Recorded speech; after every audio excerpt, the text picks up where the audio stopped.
Thank you, Tim. Good afternoon, ladies and gentlemen, and welcome to Once Upon I Wish I'd Thought of That.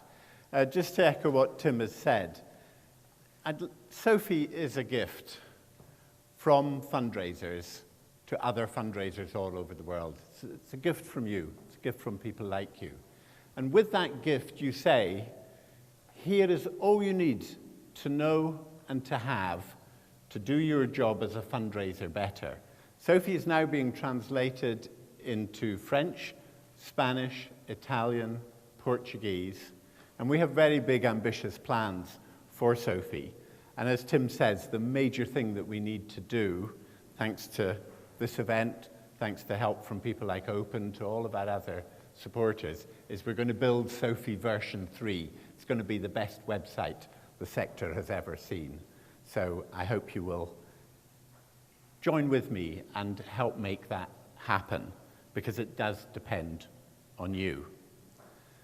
So, the brief for this afternoon is a single fundraising big idea told as a story in just 7 minutes.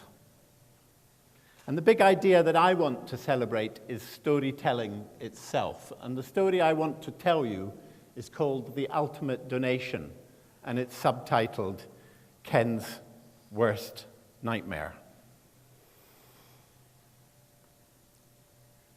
Storytelling is a big idea. We have to tell our stories, moving human stories with fine words, told with power and passion to move people to action. The story I'm going to tell you this afternoon is not my story, it's someone else's story.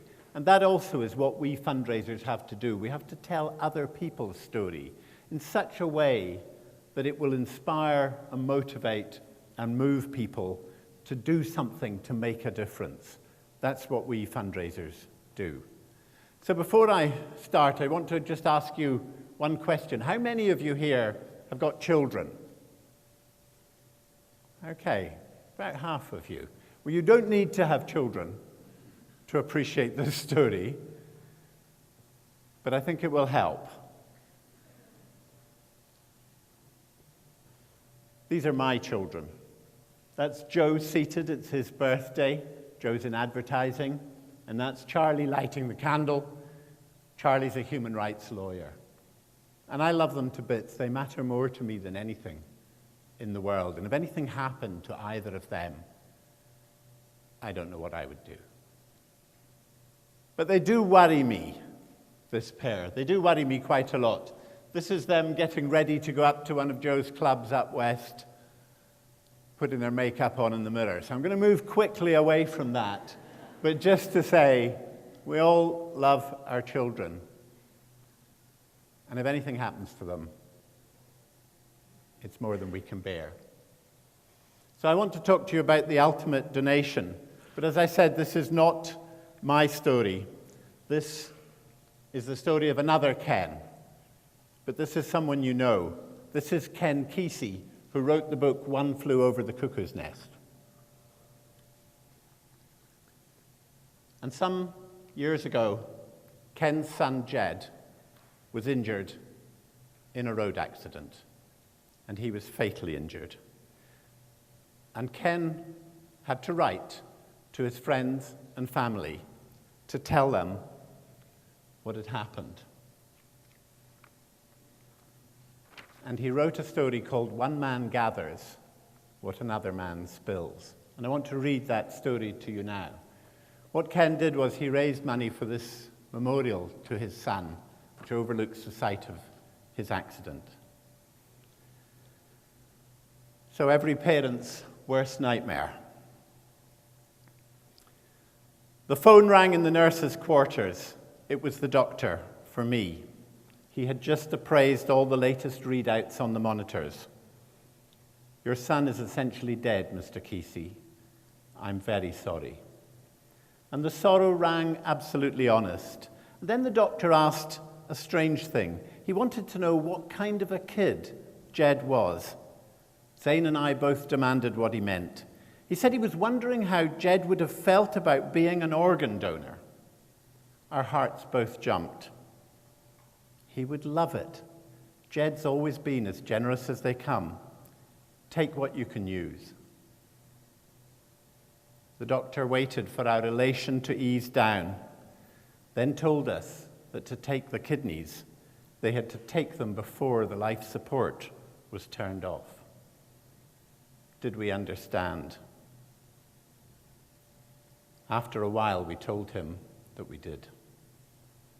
So Faye and I had to sign 5 copies apiece on a cold Formica countertop, while the machine pumped out the little beep, beep, beep in the dim tangle of technology behind us. In all my life, waking and dreaming, I'd never imagined anything harder. Everybody went in and told him goodbye, kissed his broken nose, shook his hand, squeezed his big old hairy foot, headed down the corridor. We'd all been up for about 40 hours, either in the chapel praying like maniacs or at his bedside, talking to him. We didn't know if we could sleep. Chuck and I walked back to the intensive care ward to ask. All the doctors were there, bent over a long list, phoning numbers, matching blood types, ordering nurses. In such a hurry, they hardly had time to offer sympathy. Busy, and justly so. But the nurses bent over their clipboards, could barely see to fill out the forms. They phoned the hotel about an hour later to tell us it was over, that the kidneys were in perfect shape.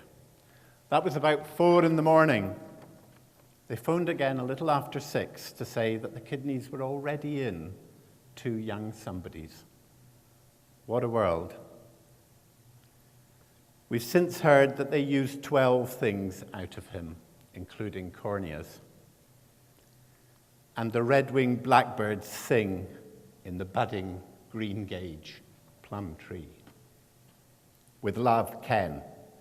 P.S. When Jed's wallet was finally sorted out of the debris and the confusion of the wreck, it was discovered that he had already provided for such a situation.